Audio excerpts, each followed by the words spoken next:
સુરક્ષાના અલગ અલગ પોલીસ સ્ટેશનોના પ્રોહિબિશનના ગુનામાં નાસ્તા ફરતા આરોપીને પકડી પાડતી ઝોન 2 એલસીબી શાખા પોલીસ કમિશનર સાહેબ શ્રી સુરત શહેરનાઓએ સુરત શહેરના ગુનાઓમાં નાસ્તા ફરતા આરોપીને પકડી પાડવા સારું તારીખ 28/9/2024 થી તારીખ 12/10/2024 સુધી સ્પેશિયલ ડ્રાઈવનું આયોજન કરવામાં આવેલ છે, જે અનુસંધાને ખાસ પોલીસ કમિશનર સાહેબ શ્રી સેક્ટર 1 સુરત શહેર તથા નાયબ પોલીસ કમિશનર સાહેબ શ્રી ઝોન 2 સુરત શહેરનાઓએ આપેલ સૂચના અને માર્ગદર્શન અન્વયે ઝોન 2 એલસીબી શાખાના પોલીસ માણસો ઝોન 2 વિસ્તારમાં પેટ્રોલિંગમાં હતા.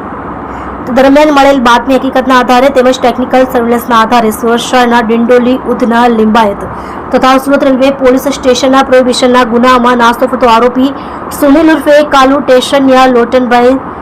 સદાનશિવ ઉંમર વર્ષ 34 રહે plate number 801 city plaza apartment kangaroo circle પાસે પૂર્ણા સુરત શહેર મૂળ વતન ગામ ચિમઠાણા તાલુકો અમલનેર જિલ્લો જલગાંવ મહારાષ્ટ્ર